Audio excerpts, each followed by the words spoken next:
Donc, on va parler de ton dernier livre, Voyage chamanique et rencontres remarquables. C'est ça. Alors pour l'anecdote, c'est que comme j'ai donc on va dire dans mon cheminement spirituel, j'ai croisé les groupes Gurdjieff, Oui, j'ai saisi la référence. donc rencontre avec des hommes remarquables. Là, c'est rencontre avec des esprits alliés remarquables, on va dire. C'est marrant parce que j'allais te suggérer ce sous-titre, mais avec Tigrane, je suppose que ouais, ça vous y avez pensé. Jean-Pierre Chometon de la revue Natif, ça lui a pas échappé. Absolument. Lui-même étant un ancien de chez Gurdjieff. Tout à fait. Et moi, c'était une de mes premières inspirations aussi. Alors, ce livre, donc, Voyage chamanique, est le prolongement de celui-ci, On peut dire ça, oui. Ciel blanc, ciel noir, hein, et j'ai appris donc hier soir que c'était en fait le deuxième volume d'une trilogie. Voilà, avec un troisième livre qui paraîtra sans doute en 2023 qui s'appelle Au-delà du tambour. Voilà, Il s'appellera parfait. Au-delà du tambour.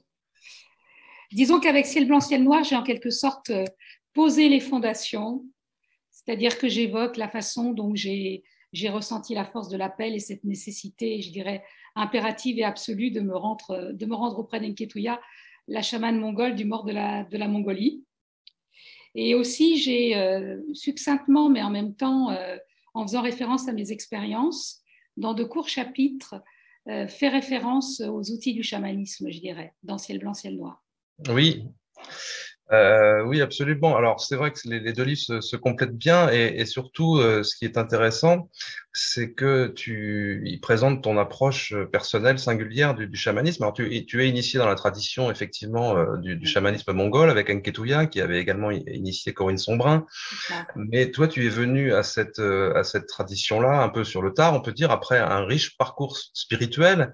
Ouais. Et c'est ça que je trouve vraiment intéressant, c'est que, c'est comme le dit Audrey Fella, hein, d'ailleurs, qui a préfacé Ciel blanc, ciel noir, c'est que tu es une chamane mystique.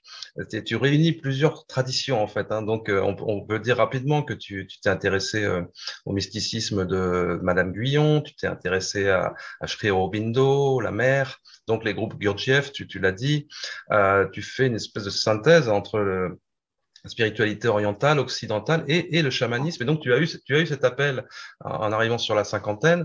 Et avant cela, finalement, tu prenais pas tellement le chamanisme au sérieux. Tu le dis, c'était pour toi une espèce de folklore. C'est ça. Mais du coup, maintenant, tu fais une intégration de tout ça et tu livres une forme de synthèse dans laquelle tu n'hésites pas à parler des anges, tu n'hésites pas à parler des énergies christiques ou de la prière ou ce genre de choses. C'est ça que je trouve Comme je dis, particulièrement le pouvoir, c'est de surcroît. Moi, ce que je privilégie avant tout, c'est la reliance. Donc, c'est là qu'on plonge dans l'invisible et qu'on rencontre toutes sortes de présences. Et à intéressant. partir de là, je veux dire, on n'exclut personne. Absolument. Donc, pour resituer un petit peu les choses, effectivement, tu peux nous dire que tu as ressenti cet appel à partir en Mongolie, te faire initier donc par Nketuya, suite à la lecture d'un livre de Corinne Sombrin, d'un autre de Laetitia Merli, qui était dans une approche plus anthropologique, on peut dire. Voilà. Euh, Et l'évocation de son nom, ça a été pour moi, comme je dis, comme un coup de tonnerre. Et cette espèce d'aspiration impérative à devoir la rejoindre, sans condition, sans envisager dans un premier temps les moyens logistiques, parce que c'était quand même à 7 000 kilomètres de là. Mais je savais que je devais y aller. C'était posé de façon impérative et ça s'est posé de façon brutale, je dirais. Tu t'es même pas fait inviter, tu as débarqué sous sa tente. Ça, Sans- et à ce moment-là, tu as un grand moment d'émotion parce que tu es devant le tipi et tu as le traducteur à côté qui te dit bah, on ne sait jamais comment elle va te recevoir, peut-être tu vas devoir retourner aussi vite que tu es venu. Et en fait, là, tu as un grand moment de solitude, tu as la toile de tente qui s'ouvre et vraiment, on s'est tombé dans les bras et elle me dit mais pourquoi tu n'es pas venu plus tôt? Hmm. Donc, tu avais aussi un parcours d'artiste. Hein, alors, ton nom se prononce Pietschak, hein, je le dis parce Ah, que tout à fait. on a du mal à savoir comment le prononcer parce que tu es d'origine polonaise, Ça par mes grands-parents. tu es né en France, voilà, Oui. mais tu as un parcours d'artiste plasticienne et de musicienne avant cela, et donc tu t'es intéressé à différents courants spirituels. Et qu'est-ce qu'on peut dire justement sur la façon dont tu voyais la spiritualité avant? Et finalement, qu'est-ce que ça a changé au moment où tu as été initié dans cette tradition chamanique du nord de la Mongolie? Alors, je dirais que j'avais une forme d'avidité. Donc, depuis toujours, à partir du moment où j'étais justement dans les groupes Gurdjieff, où j'ai fait du zazen, où j'ai rencontré une femme, Charlotte Kalnis aussi, qui m'a mis sur la voie de la spiritualité. Et donc, sans envisager dans un premier temps, je dirais, le sens de mon service. Comme je l'ai dit hier à l'autre Jocelyn, l'intérêt de ces pratiques, c'est que ça m'a vraiment développé cette capacité d'attention. Et pour moi, j'arrive à cette conclusion que de toute façon, il n'y a rien sans l'attention. Donc, en touchant un peu à tout, et en fait pas tant que ça, mais en tous les cas, en lisant beaucoup, en ayant une espèce de boulimie d'approche comme ça de l'invisible, et en ayant déjà des expériences dans le monde subtil, puisque j'avais cette faculté de voir déjà de façon spontanée, ça m'a conduit au chamanisme où là, j'ai découvert, je dirais, le sens de mon service. Là, c'était plus engranger pour soi, mais c'était aussi restituer pour les autres et trouver le sens de son service. Et donc, tu as compris que tu avais quelque chose justement à rendre finalement par rapport à tout ce que tu as Oui. pu recevoir, et donc tu prodigues aujourd'hui des soins Ça. dans cette tradition-là. Tu aides les gens à se réaligner, comme tu dis, à retrouver leur chemin. Voilà, se réaligner. Ça pour moi, c'est vraiment le maître mot. C'est-à-dire, on fait pas à la place de l'autre. Je dirais, on fait la moitié du chemin et à partir du moment où on met l'autre sur le chemin, c'est lui qui marche. Du reste, quand tu vas chez Nketouya, eh bien, je dirais, tu n'apprends rien d'elle de façon directe, si ce n'est être dans un cercle de cérémonie. Et encore, la première cérémonie, on te met le tambour dans les mains et tu dois te débrouiller, puisqu'elle considère que quoi qu'il arrive, ce sont les esprits qui t'enseigneront. C'est pour ça que tout le néo-chamanisme, tel qu'il est enseigné là en Occident, ça fait beaucoup rigoler les Mongols, parce que ça ne se passe pas du tout comme ça en Mongolie. Si tu veux, tu dois savoir entendre, la connexion avec les esprits, tu dois l'avoir par toi-même. Ouais. C'est cette relation à l'invisible qui te dicte les bons gestes et l'attitude juste à adopter, je dirais. Donc, quand tu arrives là-bas, elle te reconnaît comme chaman, elle te dit tu as le don finalement de vision. Ça, c'est quelque chose que tu savais aussi depuis l'enfance quasiment. Tu avais des capacités à la clairaudience, la clairvoyance, tu avais des évanouissements, c'est des choses qu'on relie a posteriori à ce qu'on appelle la maladie chamanique. Justement, elle me donne un sens à la maladie chamanique, là, un désagrément qui faisait que régulièrement, j'avais le sentiment de m'évanouir, la sensation de m'évanouir. Et là, je comprenais qu'en fait, je comprends que c'est parce que je n'avais pas conscience de ce qui voulait m'incorporer, et plutôt que de laisser faire et d'être consciente du processus, eh bien, c'est comme s'il y avait une forme d'obstacle qui faisait que je subissais cet état. Donc, elle dédramatise complètement la maladie chamanique en disant « moi aussi, j'ai eu la maladie chamanique ». Donc, c'est rassurant pour les gens qui vivent ce genre de malaise. Ça peut être un signe, le signe d'un chemin. Donc, quand tu fais cette initiation auprès d'Enketouya, tu restes combien de temps auprès d'elle dans un premier temps? Alors, j'y suis allée de façon répétée pendant 8 années de suite, sur des temps plus ou moins longs, 1 fois, 2 fois. Mais j'allais dire, même sur un temps court, j'allais dire, tu as le sentiment je dirais, d'une éternité, tellement c'est un autre temps en Mongolie. Avec la Terre des Esprits, il y a tellement une espèce une somme d'informations qui viennent sur toi et qui te font vraiment travailler de l'intérieur, que le temps n'est vraiment pas le même. En quoi consiste finalement l'initiation? Est-ce qu'elle te laisse justement t'ouvrir à cette relation, à ce contact avec les esprits, ou est-ce qu'elle te guide? Comment ça Disons se qu'il y a passe? une espèce de garantie de l'ouverture, c'est-à-dire que souvent elle va chamaniser avec toi dans le cercle de cérémonie, mais elle ne va pas te dire grand-chose. Et Nketouya, elle est très silencieuse, mais en quelque sorte, elle va veiller sur toi. Et à l'issue de ton voyage, à chaque fois, elle va te demander, mais qu'est-ce que tu as vu? Et puis là, à partir de là, elle va considérer ce que tu as vu et elle va Elle va te dire bien, etc. Va ponctuer d'une petite phrase, mais elle va vraiment te laisser faire ton expérience. Tu vois, j'ai absolument pas rencontré quelque chose de dogmatique qui te mettrait dans les clous. Quand tu dis chamaniser, ça veut dire quoi? C'est faire des soins? Alors, chamaniser, ça veut dire, alors on peut chamaniser de différentes façons. Donc, ça peut être dans le cercle de cérémonie, avec ton touchi, ton teneur qui te tient derrière, avec ton masque sur les yeux. Et à partir de là, donc, tu as ton tambour et tu tapes du tambour. Et tu commences ton voyage chamanique et tu vois qui vient, c'est-à-dire les différents esprits. Et à partir de là, à l'issue de la cérémonie, les gens qui ont assisté à la cérémonie viennent devant le chaman. Et à partir de là, tu peux dire un mot ou pas aux gens qui sont là. Mais moi, j'ai vu faire des cérémonies, par exemple, même si tu as 50 personnes, pour une seule personne. Parce que l'esprit va t'orienter directement sur cette personne et non pas sur une autre. Parce que là, il y a un travail à faire. Donc, en fait, on ne sait jamais de quoi va être faite une cérémonie.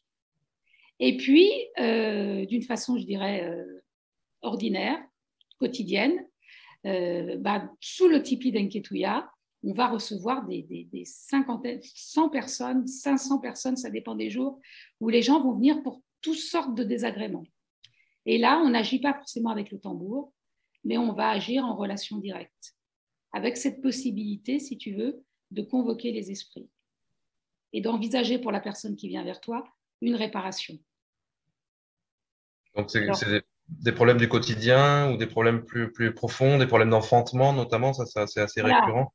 Ça peut être des problèmes de stérilité, ça peut être un paysan qui vient parce qu'on lui a volé une bête, ça peut être des problèmes d'alcoolisme. Il y a une grande, grande diversité par rapport aux demandes qui nous sont faites sous le tipi.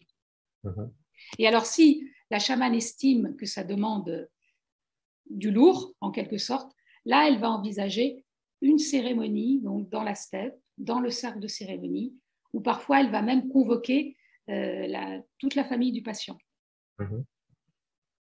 Et là, dans le cadre de la cérémonie, on convoque plusieurs esprits ou est-ce qu'on laisse venir qui vient? Comment ça se passe? Le tambour sert à appeler les esprits?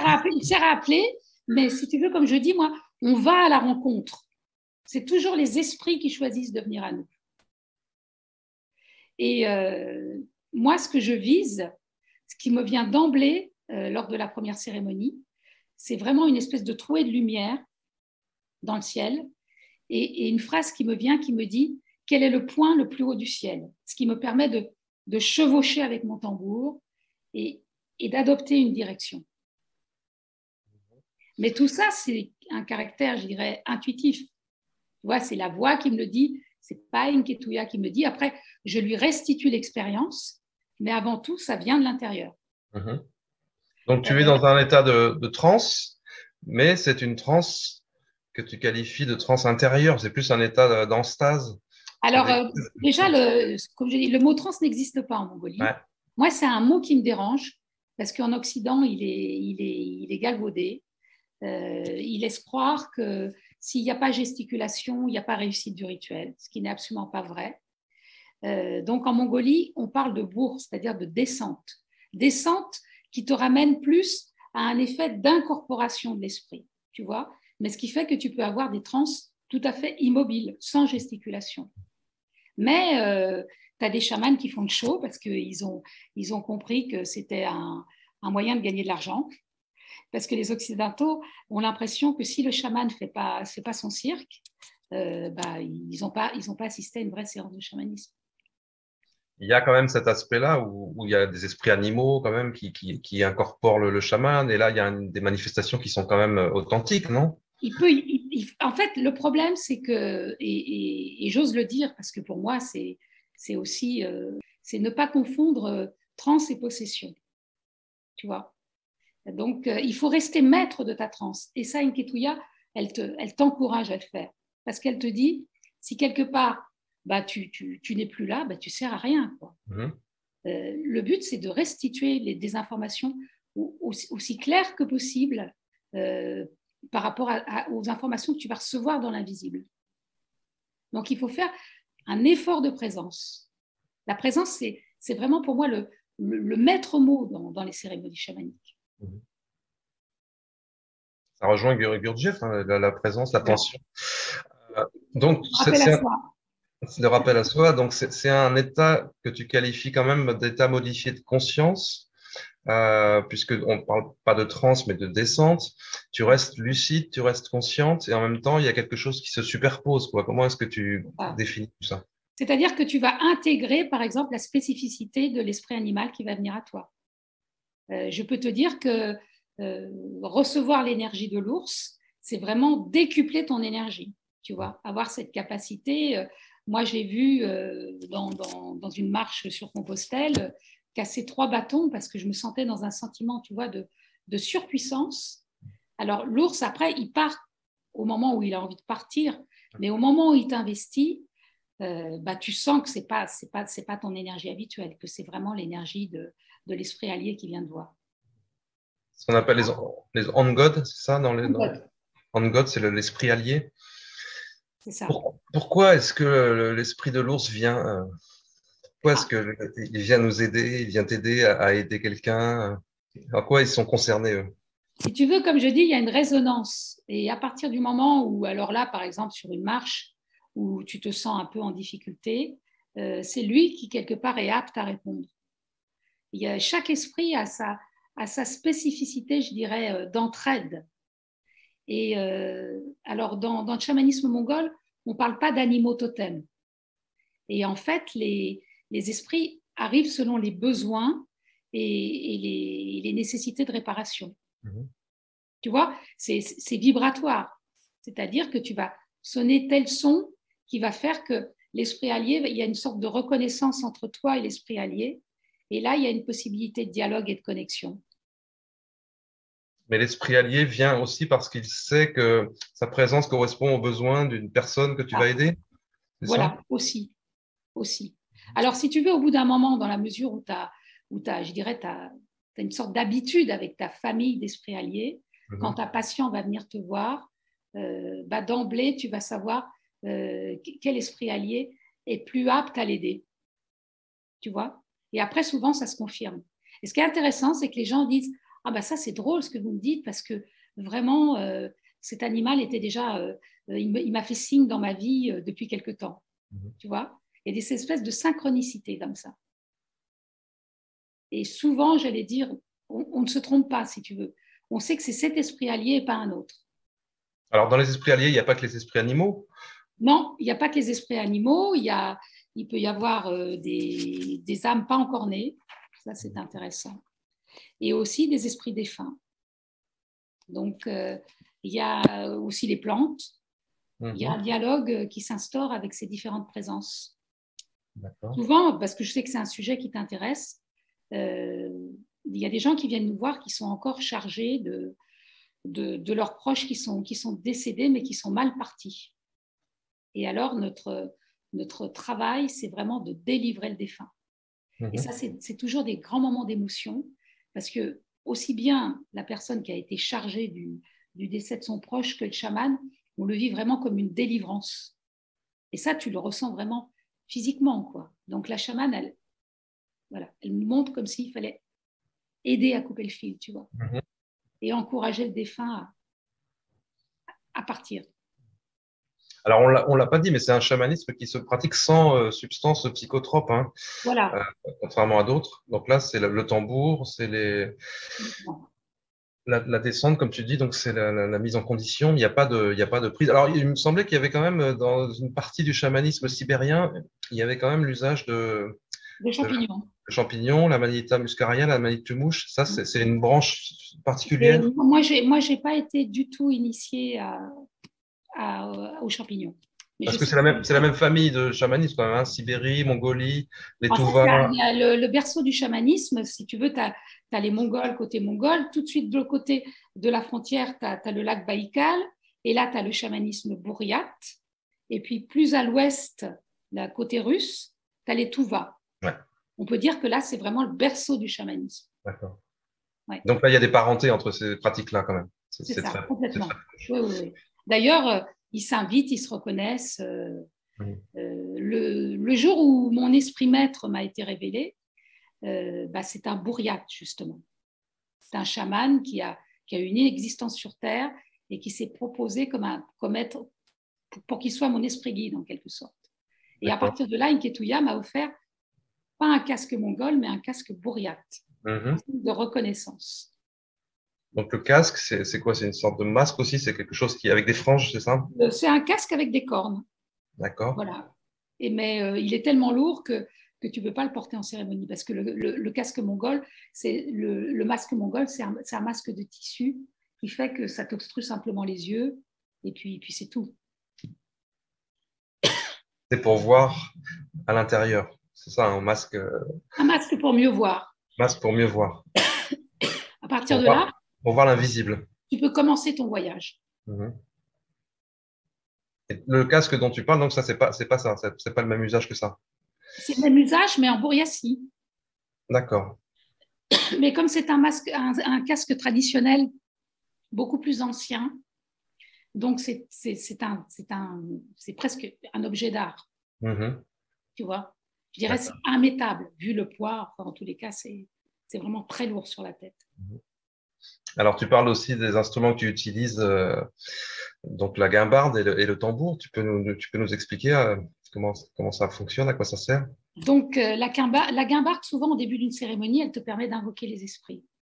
Donc, une guimbarde avec une lamelle qui vibre et qui te permet en quelque sorte d'appeler les esprits avant la cérémonie.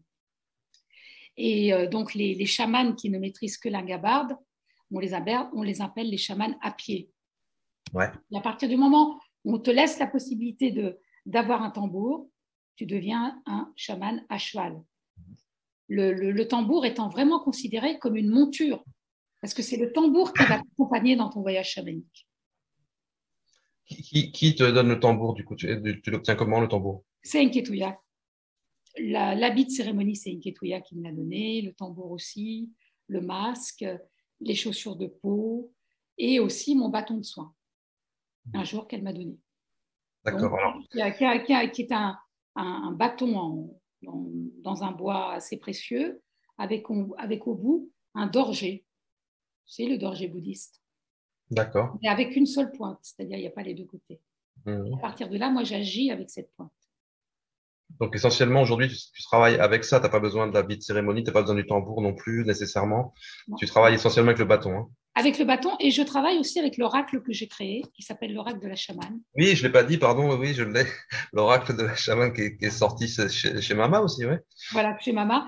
Et comme je dis, ce ne sont pas des illustrations, ce sont des émanations. C'est-à-dire, on a cette possibilité de faire travailler les cartes. Donc, tu t'en sers dans ta pratique de soins, en fait. Oui, j'aime bien, par exemple, quand les gens viennent en présentiel ou même en distanciel, faire une sorte de scan pour savoir. Alors, je me suis inspirée des tarots de Marseille, c'est-à-dire il y a une carte pour, en quelque sorte, qui représente les esprits alliés. Il y a une carte obstacle, c'est-à-dire je fais un tirage en croix. Il y a une phrase de sagesse et il y a une évocation. Et à partir de là, je fais une sorte de synthèse avec les 4 cartes. D'accord. Oui. Tu avais déjà une pratique du tarot de Marseille aussi avant ça? Oui, ça a été à 16 ans, pour moi, ça a été une grande découverte, le tarot de Marseille. Et entre autres, j'ai fait des stages avec Jodorowsky. Ah oui, fascinant, d'accord. Alors, il y a une question de Claude, je crois. Est-ce que dans les alliés, il y a des alliés qu'on peut dire archétypaux, des figures archétypales? Oui. Je ne sais pas, l'esprit de l'océan, de la montagne, du lac? Oui. D'ailleurs, par rapport aux esprits archétypes, ça me fait penser que là, nos 2 livres sont pratiquement sortis en même temps. Je trouve que le livre de Leila Del Monte, qui est sorti chez Vega, parle très bien de ces esprits archétypaux. Donc, je vous conseille, en parallèle de mon livre, de vous le procurer. Vraiment, le livre de Leila Del Monte. Oui, Leila Del Monte, qui est une communicatrice, hein, elle communique avec les animaux. Toi aussi, tu fais ça? Je pourrais le faire, mais ce n'est pas ce qui me vient naturellement. Donc, je ne force pas les choses. Oui. Mais j'ai 4 chats quand même.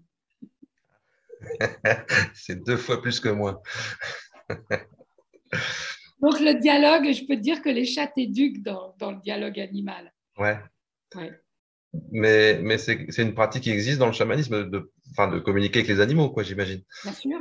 bien Alors sûr. hier soir, moi j'étais avec une cacique, donc une chef brésilienne d'un peuple qui s'appelle le Cariri Choco et qui est Oui, chamane aussi, qui est pagé, qui est chamane. C'est pour ça que j'ai eu un beau collier.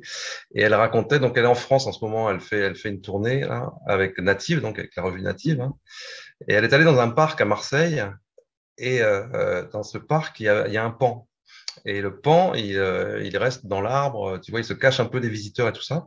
Et elle l'a appelé, il est venu, il lui a fait la roue pendant une demi-heure, il l'a salué, tu vois, ils ont eu tout un échange comme ça. Et les gens étaient assez estomaqués parce que pour elle, c'était relativement banal.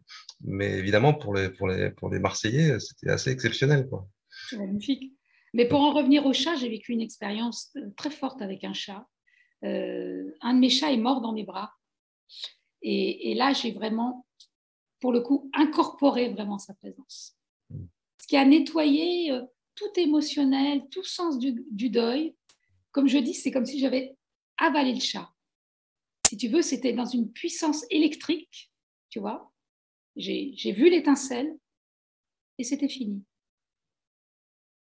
Et pour moi, il n'était pas mort, Mhm. tu vois.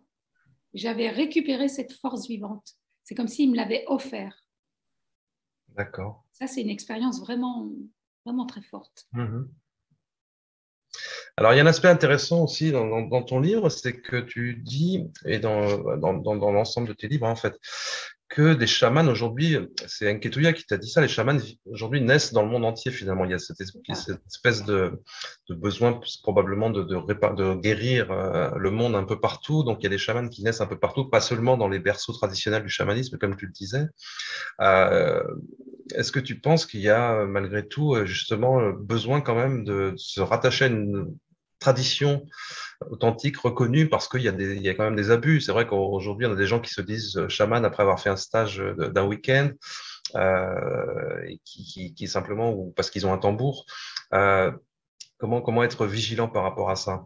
Déjà, on ne peut pas se dire soi-même chaman, d'après ce que j'ai non, compris. tu peux être reconnu que par un chaman. D'ailleurs, ça donne lieu dans le Tiplin Enketuya où tu as des gens qui viennent et qui disent bah voilà, moi je suis chaman, donc ils te montrent leur toli, qui est donc le sac de protection et une porte d'entrée vers l'invisible.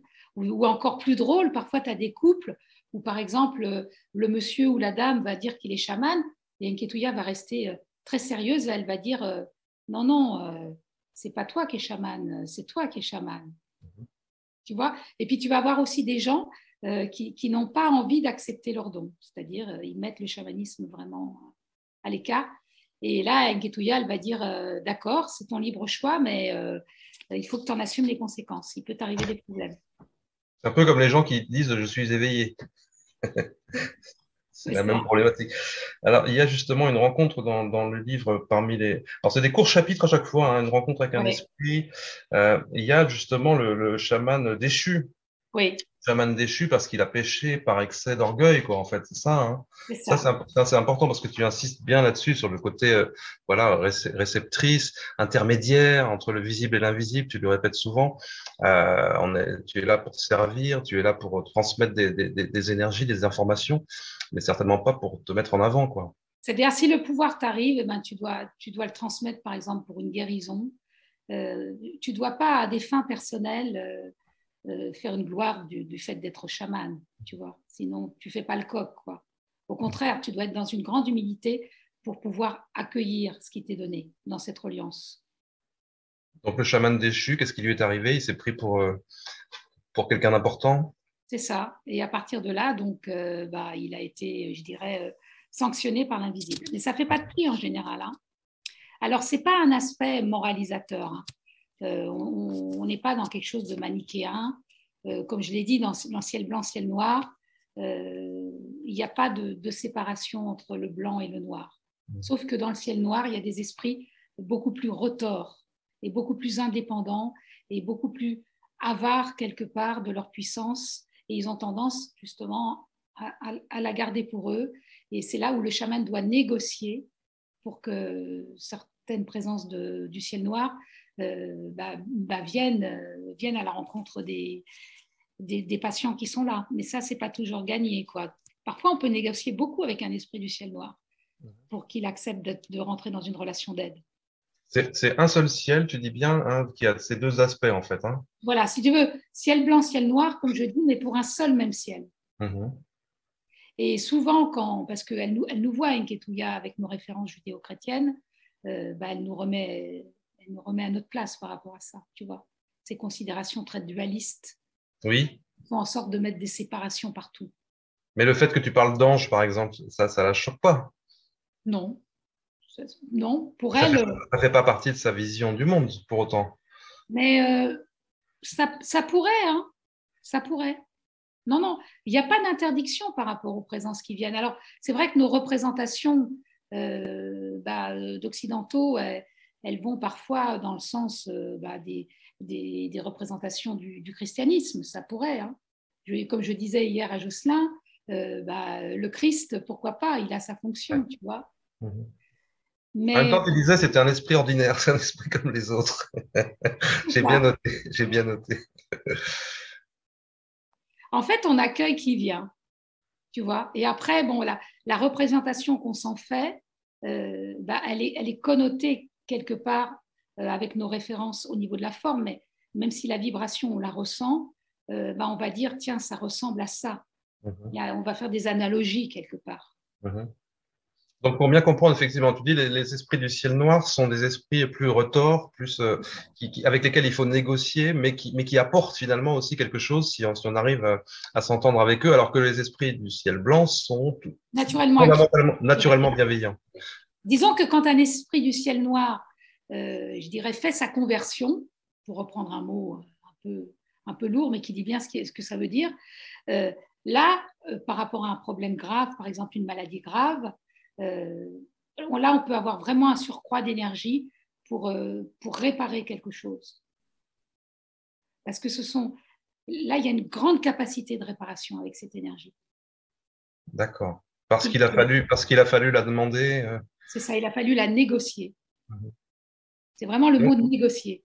d'accord. Persuader l'esprit du ciel noir qu'il a cette faculté, quelque part, de faire le bien. Alors, des fois, il y a des esprits du ciel noir qui sont un peu ambivalents, c'est-à-dire qui sont capables ponctuellement de faire le bien. Tu vois, par exemple, j'ai un esprit qui s'appelle le cobra blanc qui a cette faculté. Il peut y avoir une espèce d'interface au niveau des esprits. Ouais.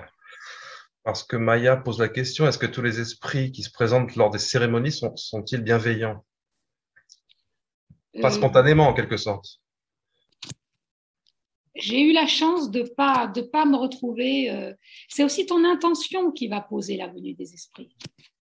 C'est-à-dire, si tu es sincère, si tu n'as pas peur surtout, si tu as le cœur ouvert, et puis bon, il y a une Ketouya qui veille aussi, je dirais, il peut pas t'arriver grand-chose, Mhm. tu vois. Mais c'est vrai qu'on teste à chaque cérémonie euh, ta sincérité et avec quelle intention tu viens faire cette cérémonie. Mhm. Si par exemple, tu as peur, tu as de l'orgueil, tu es chargé de quelque chose en trop, tu auras un esprit qui va le pointer, qui va te faire expérimenter justement ce trop. Mhm. D'accord, donc tu rapproches ça régulièrement dans tes paroles, dans tes écrits de la prière, parce que finalement tu dis il faut demander. Ces esprits, ils sont là pour nous, quoi, ils sont là pour nous aider. Encore faut-il leur demander quelque chose finalement. Et il n'y a pas que les chamans qui peuvent faire ça aussi. Tout un chacun, en quelque sorte, peut invoquer l'aide d'esprits guides, d'anges gardiens ou ce genre de choses. Mais il faut avoir la présence. C'est-à-dire, d'abord, moi au départ, quand je voyais les esprits, mais je n'osais pas leur poser des questions. Et Hmm. c'est là qu'Enketouya m'a dit, mais tu es légitime, pose-leur des questions. Ils sont là pour ça. Ils ont besoin de cette reconnaissance. Donc, ils sont là pour travailler. Donc, n'hésite pas. Tu vois, c'est pas seulement poser une petite intention comme ça, appeler l'esprit dans l'idée. Tu es vraiment présent à cet invisible, quoi. Corps et âme, j'ai envie de dire. D'accord, Donc, ça demande une certaine faculté de présence, je dirais. d'accord. Justement, saisir qui tu as en face de toi, euh, entendre ce que l'esprit te dit, la possibilité d'interagir. Oui, ça, c'est pas donné à tout le monde, bien sûr. Mais alors, effectivement, c'est différent du fait de simplement poser une intention comme on lance une bouteille à la mer, finalement, en disant j'espère que mon ange gardien l'entendra, quoi. Souvent, en plus, on sème des intentions contradictoires. En plus. Du Mhm, coup, ça fait des courts-circuits et on oublie même l'intention qu'on a pu poser il y a longtemps, mais sauf qu'elle, elle continue son chemin, la forme mhm. pensée, et au bout d'un moment, bah, elle te revient comme un boomerang, quoi. Donc, tout ça pour dire que c'est très important d'être vigilant par rapport à nos formes pensées. D'accord. Je lis les questions en même temps hein, qui arrivent. Euh, on parle de la figure de Jéshua, donc Jésus, Marie, Raphaël, de Marie-Madeleine. Tout ça, c'est des figures avec lesquelles tu as des échanges aussi. Non, pas vraiment. La figure du Christ, oui. Mais, Christ. mais Pas Jésus, quoi, l'énergie du Christ, la figure du Christ. l'énergie vraiment christique, Mhm. tu vois. C'est-à-dire le rayonnement du cœur, euh, le lien d'amour avec le Christ, ça c'est de l'ordre de l'expérience. Ouais. Pour quelqu'un comme Enketuya, ça correspond à quoi? Alors, elle ne l'appellera pas comme ça, hein, mais elle, elle le vit aussi, cette expérience. Mhm. Après, comme elle dit, quand tu reviens ici, bah, tu t'adaptes en quelque sorte. C'est important que ta culture aussi, tu la respectes, tu Ouais. vois. Plus que la forme. Alors, moi, on va dire Marie-Madeleine, Jésus, bien que l'énergie christique, c'est très particulier. Donc, l'énergie christique, c'est l'énergie christique. Le plus important, c'est la vibration spécifique de chaque présence qui vient à toi, Mhm. tu vois. Et au bout d'un moment, il y a cette espèce de reconnaissance qui fait que bah, tu es suffisamment affûté euh, pour, pour savoir qui est là. Mhm. Mais il faut bien qu'il se présente une fois. Donc c'est après, c'est par le fait qu'ils vont se représenter plusieurs fois que tu vas les identifier. Oui, parce que comme on l'a dit au début, tu fais cette espèce de synthèse, mais qui n'est pas un syncrétisme mou, on peut dire, parce que tu t'es intéressé, on l'a dit, au mysticisme de Madame Guyon, par exemple, qui parlait Oui, de la prière du cœur, l'oraison, qui était une pratique bien particulière, où là, on est vraiment dans l'énergie christique, pour le coup. Donc ça fait partie aujourd'hui de ton schéma global, quoi. complètement. Oui, oui, complètement. Et justement, ça rejoint aussi ce que dit notre cher ami Lilou Massé dans la préface de Voyage chamanique. C'est-à-dire que tu pratiques un chamanisme de la joie. Et c'est une notion très importante pour Enketuya aussi.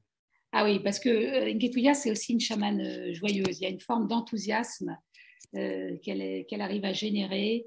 Et pour moi, la joie, c'est une forme de protection aussi, Mhm. tu vois. Cette espèce d'enthousiasme à voyager, à rencontrer les esprits, ça fait partie d'une protection essentielle, tu vois. C'est l'enthousiasme de la rencontre, l'enthousiasme d'aller à la rencontre Mhm. et à partir de là, de dialoguer avec l'invisible. Tu vois, c'est une énergie d'amour. C'est comme quand tu as la joie de rencontrer un ami, Mhm. quelqu'un que tu aimes, quoi. Il n'y a rien sans l'amour dans le chamanisme. Mhm. C'est pas seulement une vue de l'esprit. C'est une énergie qui circule, je dirais, d'un monde à l'autre, tu vois, voire de plusieurs. Alors, comment on fait pour être dans la joie, comme on dit, dans un monde qui va si mal finalement Mais avec ça, une... tu vois, le sens du service, ça te donne la joie parce que tu sais pourquoi tu es là. Tu sais que tu travailles aux énergies du nouveau monde. Et trouver le sens de son service, bah, ça ne peut que te donner la joie parce qu'en effet, tu dirais, tu te sens utile, modestement utile. Mhm. Donc là, tu ne parles pas que des chamans, que de toi, tu parles chacun doit trouver sa voie pour servir, c'est ça que tu veux dire? C'est ça, quelle que soit sa fonction, tu vois. Faire ce qu'on a à faire, mais avec l'envie de faire, avec l'enthousiasme pour le faire, avec la joie pour le faire. Mhm. Ça peut être balayer une rue, conduire une voiture, n'importe quel métier, mais le faire avec enthousiasme et joie. Ça me semble essentiel, tu vois. Najib demande si tu as été témoin d'expériences de guérison de maladies graves notamment. Moi, j'ai été confrontée par exemple, il y avait une cérémonie où il y avait 50 Américains et je n'ai fait la cérémonie que pour un certain Georges qui avait des problèmes cardiovasculaires. Et pendant cette cérémonie, j'étais vraiment dans la tuyauterie, tu vois, où j'avais le sentiment de réparer, de suturer. Et Ah, c'est toi qui le faisais, c'était pas un esprit allié, là. bah, si tu veux, je participais à cette espèce D'accord. de suturage, tu vois. Donc les esprits étaient là, mais moi j'étais là aussi, si tu veux, comme si je Ok. mettais aussi la main à la pâte. J'accompagnais le mouvement. Et je ne savais rien de ce monsieur, hein. Lui, il prenait beaucoup de photos, etc. Et c'est à la fin de la cérémonie que j'ai découvert que le fait de réparer, je dirais, la tuyauterie, c'était tout à fait à propos puisqu'il avait de graves problèmes cardiovasculaires. D'accord. Donc ça se fait dans les plans, sur les plans subtils, on peut dire, c'est ça? Ça, oui. Et comme je dis aussi, j'ai la possibilité d'emprunter un chemin où je peux poser un patient sur une table de guérison et faire en sorte que des esprits supérieurs travaillent sur lui. Alors Donc, c'est la question de Céline. ouais, Justement, tu peux voir les esprits opérer. Tu donnes l'exemple de l'aigle, bien sûr, qui intervient sur les problèmes d'infertilité, notamment, qui agit avec son bec sur les trompes. c'est ça. Mais tu as des esprits supérieurs. Alors, je vais essayer de décrire ma vision au plus juste. C'est-à-dire, le patient, je l'emmène, je dirais, dans cette chambre blanche. Et à partir de là, il y a un travail dans le silence qui fait qu'il y a cette faculté de réparation, tu vois. Mais dans le silence et dans l'immobilité.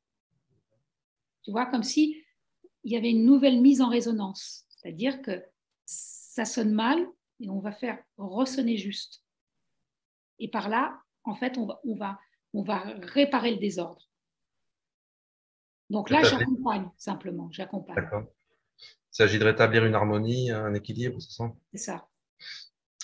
Est-ce que les esprits sont spécialisés finalement dans certains types de soins? Tu donnes l'exemple de l'aigle, parce que l'aigle intervient systématiquement pour les problèmes de fertilité notamment ou... Alors moi, il a essentiellement agi pour les problèmes de fertilité. Mais il permet aussi, comme je dis, de déployer ses ailes, quand on est arrêté dans sa vie, d'avoir une nouvelle envergure. Il y a d'autres fonctions. Mais moi, ce qui a été le plus spectaculaire, c'est de voir vraiment des femmes stériles qui ont été rendues fertiles par l'aigle. Tu vois. Et là, c'est vraiment des grands moments d'émotion pour tout le monde, et pour les chamans, et pour les patientes. Ouais. Euh, il y a une question de Najib aussi qui est intéressante, bien sûr. Est-ce que tu as eu accès à des visions prophétiques? On va parler un petit peu, pour finir après, de ta vision sur l'état du monde et comment on peut améliorer les choses, mais est-ce qu'on peut déjà répondre à ça? Je vais vous faire rire parce que en fait, je suis allée en Mongolie en février, je ne sais plus quelle année, 2000, je crois que c'est 2016 ou 2000, enfin non, l'année des élections de Macron. Et un matin, je me réveille, et il y avait la traductrice et il y avait mon amie Anne qui était là. Et je dis, je sais quel est le prochain président de la République. Et vous savez comment il l'appelle? Le petit roi. Ça, Et, c'était avant qu'il soit élu, ça. ça, c'était avant qu'il soit élu. Et là, tout le monde éclate de rire. Il me dit, penses-tu, tout ça. Et en fait, voilà le résultat. Ok. Est-ce que les chamans ont un rôle à jouer pour nous aider justement à trouver des solutions aux problèmes actuels? Je pose la question de Maya, hein. Oui.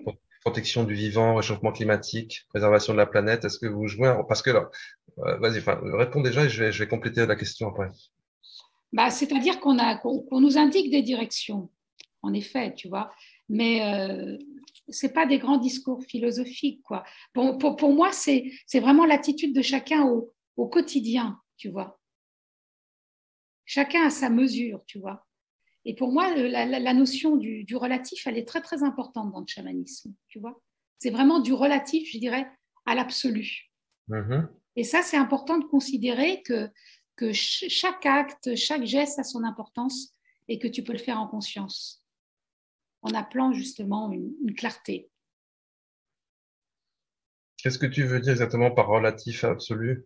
Bah, c'est-à-dire que chaque chose qui t'est donnée de vivre dans ton quotidien, tu vois, rien n'est anodin. Que ça soit au niveau de ce que tu poses, tu vois, de tes intentions, de tes actions.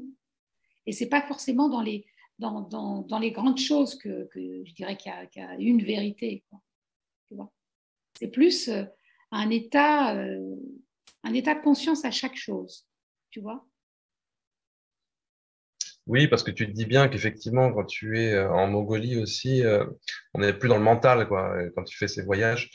Ici, on est dans le mental. Il y a ce poids du mental, on intellectualise beaucoup. Donc, la philosophie, c'est beaucoup ça quand même aussi. Et la science, la philosophie, le savoir, tout ça, enfin, Et la pour connaissance. Enkiduya la chamane, par exemple, c'est un des problèmes majeurs des Occidentaux. Ouais. C'est-à-dire la tête vraiment, On est beaucoup trop dans la tête, quoi. beaucoup trop dans la tête. Et ce sentiment, quand tu quittes la terre mongole et que tu retrouves la France, l'aéroport Charles de Gaulle, bah, Mm. tu te dis, bah, ça y est, tu retrouves la charge mentale. C'est physique, tu vois. En Mongolie, il y a une espèce de liberté où tu as l'impression que le mental s'est dissous.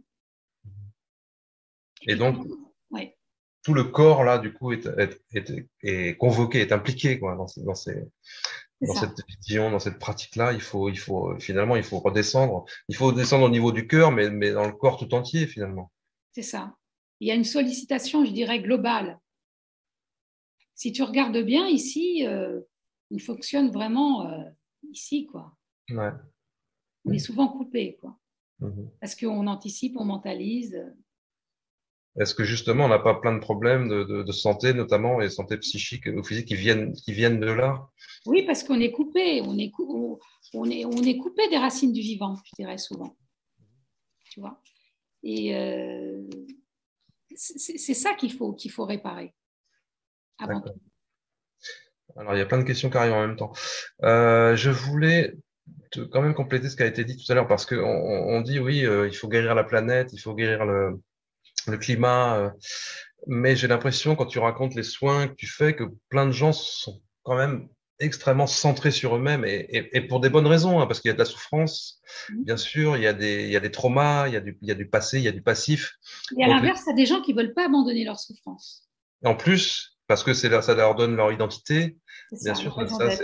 ça c'est bien connu aussi en psychologie.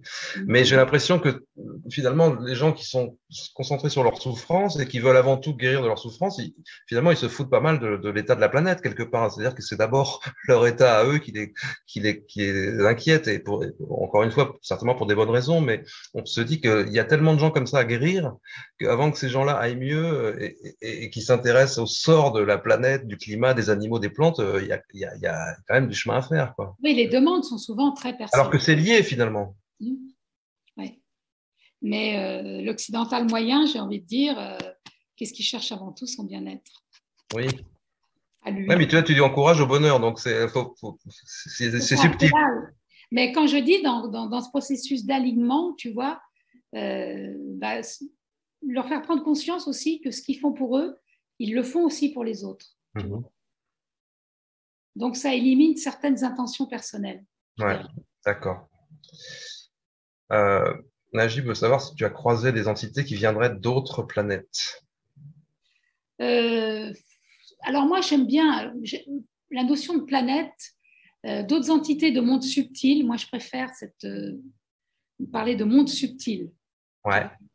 Mais dit comme ça, D'autres mondes? je le formulerai pas comme ça. Ouais. Ouais. Des habitants d'autres mondes? On peut D'autres dire mondes, oui. ça? Oui, Ouais. c'est ça. Ouais. Oui, oui. Qui se présentent comment? C'est là d'autres formes, c'est là où tu vois la multiplicité des formes par rapport à tous ces mondes, je dirais, qui remontent jusqu'à la source. Ouais. D'accord. Mais encore une fois, le but, c'est pas de s'attacher à la forme, c'est vraiment de s'attacher, je dirais, à la vibration de l'être qui vient à toi. Mhm. Tu vois. C'est là où tu te rends compte que tout est vibratoire et qu'on va de plus en plus, par exemple dans la guérison, vers, vers un monde vibratoire. C'est-à-dire de cette prise de conscience que tous les dysfonctionnements sont réparables à partir de la vibration. à partir du son, entre autres. Mhm. C'est pour ça que déjà, à l'heure actuelle, bon, ça va se développer, mais la sonothérapie, c'est intéressant, par exemple. D'accord. Il y a une question de la fille de Zlatan. Donc là, j'ai du mal à comprendre parce que la question est très longue. Pourquoi n'utilisez-vous pas les termes exacts pour décrire la magie de la nature qui est la pratique du chamanisme? Ne parlons-nous pas plutôt de divinité ou d'énergie spirituelle qui nous offrent les entités anciennes qui guident encore le monde présent? Alors moi, ce que j'ai envie de dire, c'est que la nature et les esprits nous offrent un élan vital, c'est-à-dire cette faculté de récupérer cette énergie pour en faire autre chose et quelque part pour déboucher sur une reliance spirituelle, je dirais. J'aime bien dire de l'élan vital au spirituel, tu vois, parce qu'il y a cette espèce d'énergie brute que te donne la nature, tu vois, visible et aussi dans le monde invisible. Mais en fait, qu'est-ce qui compte? Bah, toi, c'est de l'utiliser à cette reliance pour passer du désordre à l'ordre, tu vois?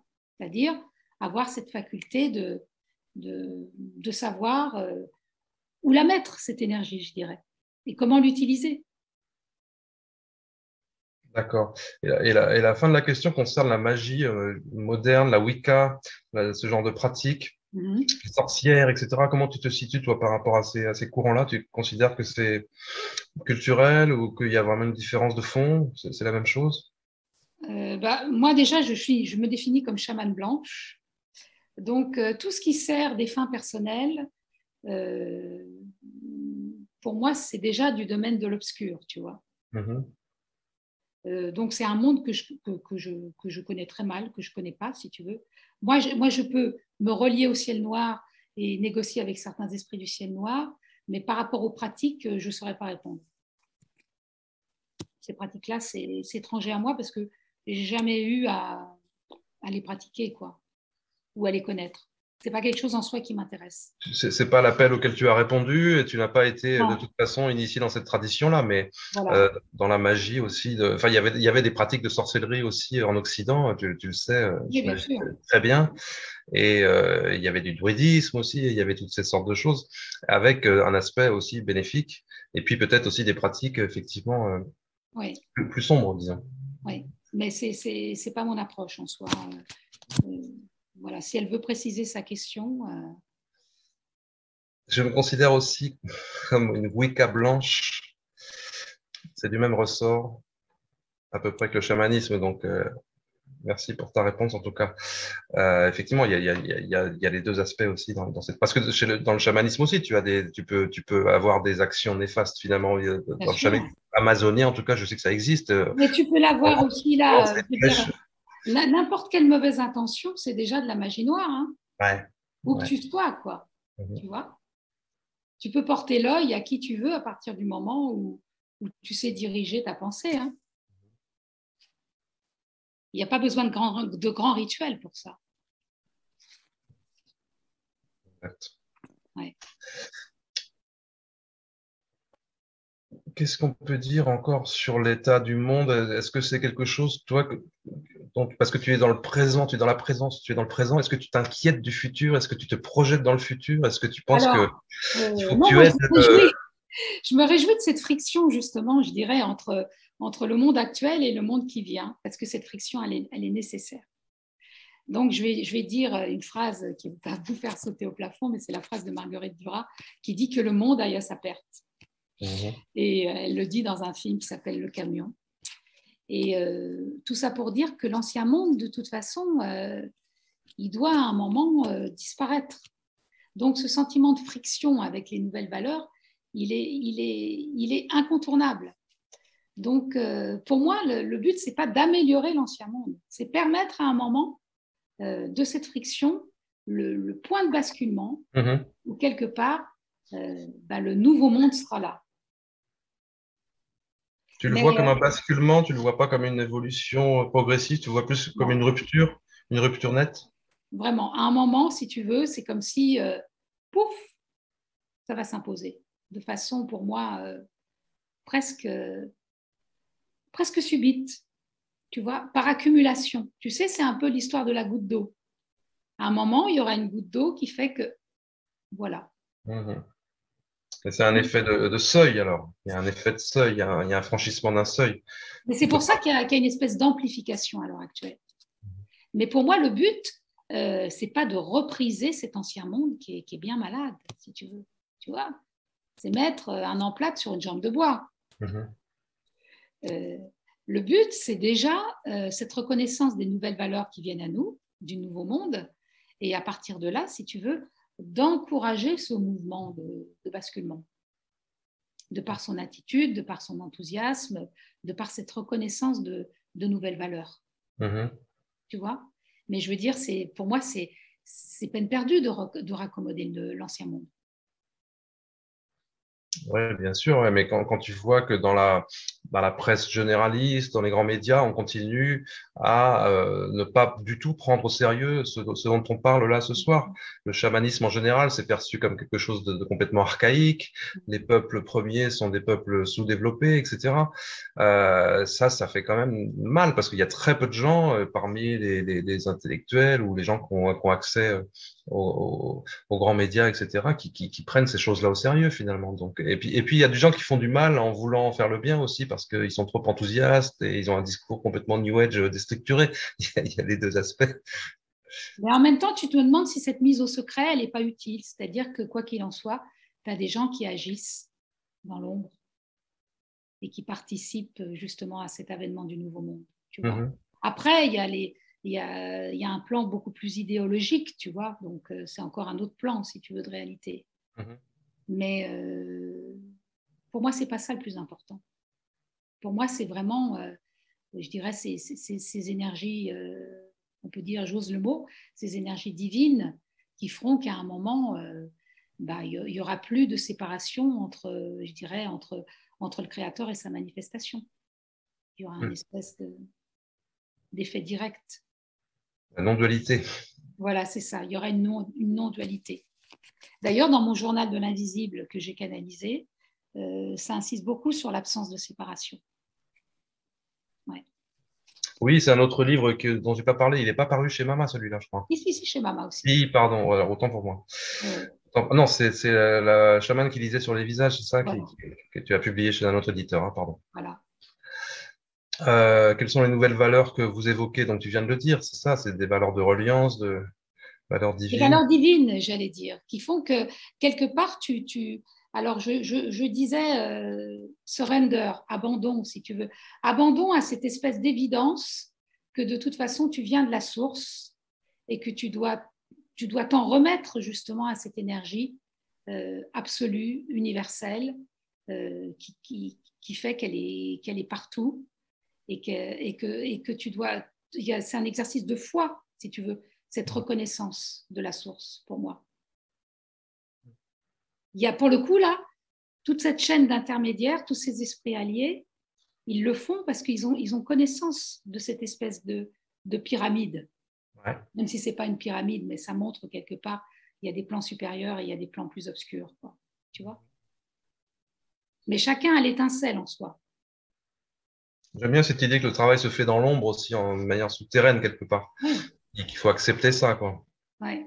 D'ailleurs, c'est ce qui, tu vois, dans différentes traditions, il y a un moment, il y a des maîtres de sagesse qui se rendent visibles, Mhm. et puis à un moment, tu ne les vois plus, ils se rendent invisibles, tu vois. Mais ils continuent à travailler dans l'ombre. Mhm. Euh, je vais poser la question de Najib juste après parce que justement, ça m'intéresse aussi de savoir quel regard tu portes sur le chamanisme de type amérindien, amazonien, dans lequel justement il y a un recours à des substances psychotropes qui ouvrent à un monde de vision. Quel regard tu portes là-dessus? Alors, pourquoi pas, hein. Moi, ça ne m'a pas été donné, ce n'est pas l'expérience qui m'a été donnée. Mais si cette forme était venue me chercher, eh bien, je me serais pliée à l'expérience. Je ne fais pas de différence en soi. D'accord. L'important, c'est l'expérience sincère, tu vois. Mais les gens qui vont piocher des trucs, tu vois, comme dans le néo-chamanisme, qui pensent que parce qu'ils ont un tambour, ils sont chamans, parce qu'ils vont prendre une plante Ouais. et qui vont avoir un état modifié de conscience. Tu vois, C'est là où C'est ce que dit Najib, effectivement. Oui, il y a du tourisme spirituel, du c'est tourisme ça. chamanique. Ça fait du mal. Ça existe aussi en Mongolie, hein, Voilà, c'est ce que j'allais te dire. où tu vois et d'ailleurs, il y a un business. Il y a ce que j'appelle des chamans tours, où tu vas avoir des cartes de touristes qui vont aller voir toutes sortes de chamans, tu Mhm. vois, bon, sur 15 jours, par exemple. Sauf qu'au bout d'un moment, tu les retrouves et ils sont complètement désorientés parce qu'un chaman leur a dit quelque chose et un autre leur a dit autre chose, tu vois.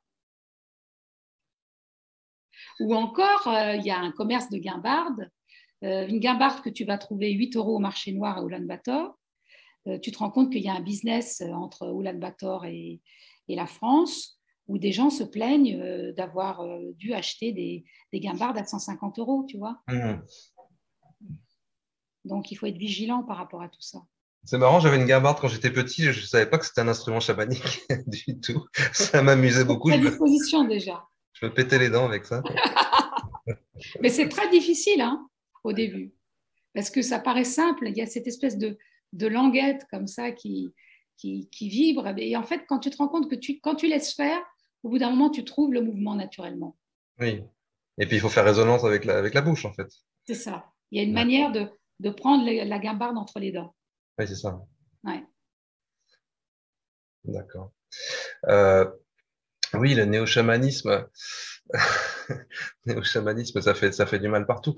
Euh, En tout cas, aujourd'hui, toi, tu penses que de plus en plus de gens s'ouvrent à ces pratiques-là. Est-ce que tu encourages les gens à répondre à ce genre d'appel s'ils ressentent cet appel-là, mais est-ce que tu dirais que il faut justement respecter un certain nombre de codes, qu'il faut être, est-ce qu'on peut être initié en France, par exemple, par quelqu'un comme toi, qui a toi-même été initié dans une autre tradition, ou est-ce qu'il faut vraiment aller là où il y a le Alors berceau? moi je me refuse à faire justement des stages, c'est-à-dire de convoquer 50 personnes pour soi-disant les initier et leur apprendre à jouer du tambour, parce que ça ne résonne pas juste en moi. Mais les stages qui font ça, c'est pas forcément pour initier les gens, c'est peut-être juste pour les sensibiliser, non? Oui, mais enfin, en tous les cas, moi, ça ne me concerne pas. Par contre, je peux les orienter vers d'excellents praticiens, comme par exemple, où je sais il y a une belle intégrité, mais il n'y en a pas beaucoup. Moi, j'en connais qu'un, ou voire deux, Laurent Hugli et Gilles Wurtz. Mhm.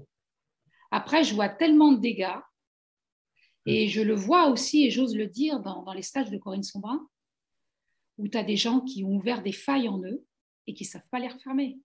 Mhm. Et en fait, ils n'assurent pas le service après-vente, les gens qui font ces stages. Et tu retrouves des gens, moi j'ai plusieurs de mes patients, qui sont arrivés complètement paumés, ne sachant pas, si tu veux, ce que ça avait réveillé en eux, tu vois.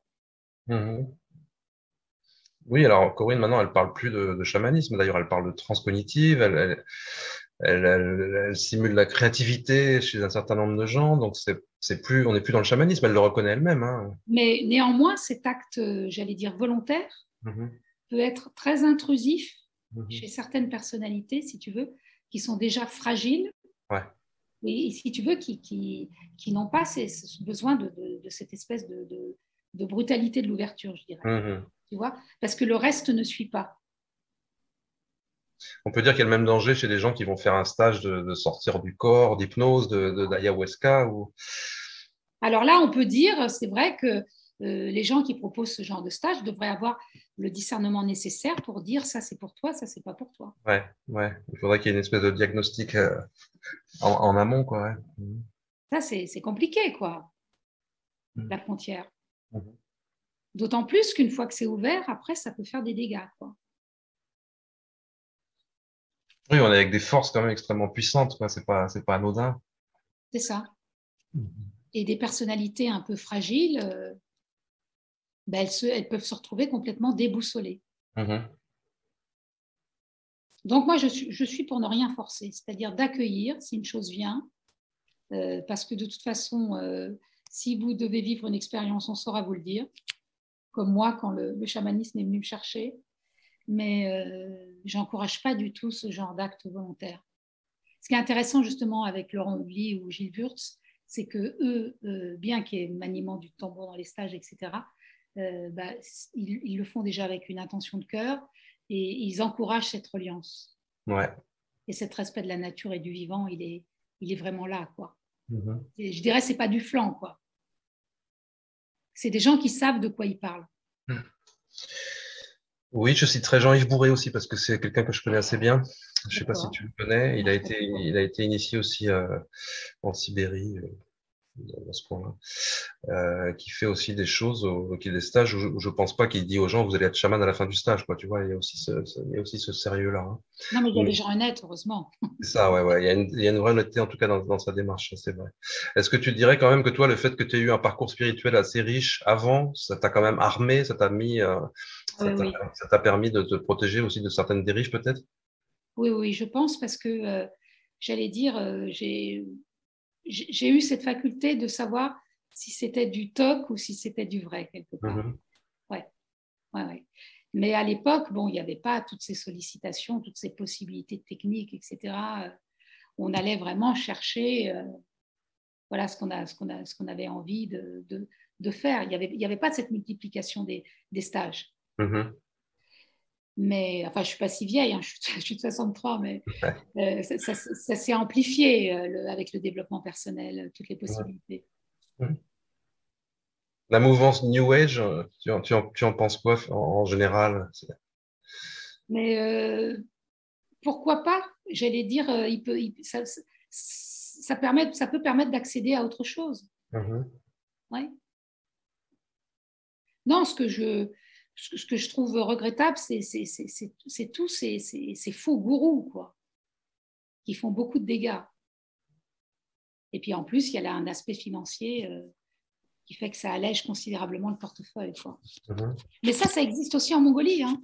Ouais, Et j'imagine que ça existe aussi en Amazonie. Et, ouais, ouais, bien sûr. ouais. C'est là où le Et- discernement, mais en même temps, tu peux dire que tout sert et que même une mauvaise expérience, bah, ça peut te permettre d'exercer ton discernement.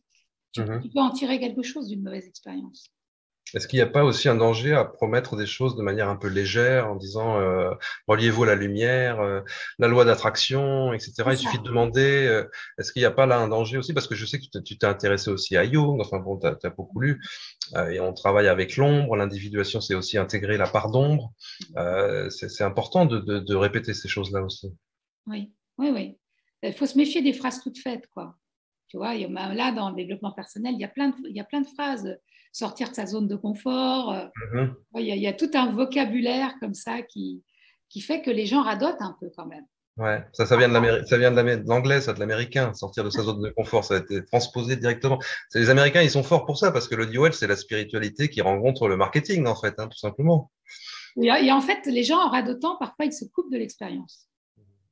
Tu vois, qui est en fait immédiate, simple, sans mots, surtout sans mots. Et il faut Parce que aller là, chercher. voilà, il y a récupération du mental Mhm. et on retombe dans nos travers. Très bien. Bien, bah, écoute, Brigitte, il y a plus de questions, donc on peut conclure si tu veux. On peut dire qu'on te joint donc via ton groupe Facebook, comment on fait Alors, dessus? on peut me joindre via mon groupe Facebook.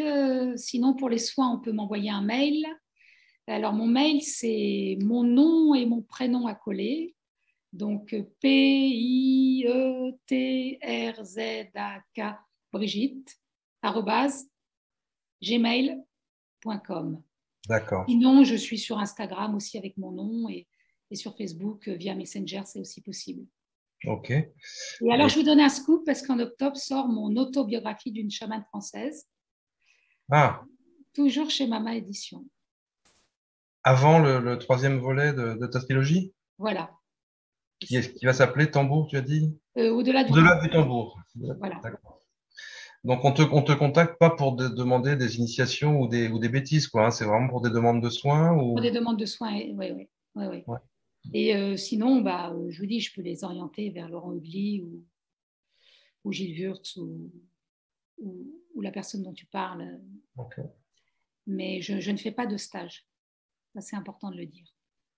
Peut-être que tu en feras, mais des vrais stages. Enfin, pour l'instant, c'est pas le cas.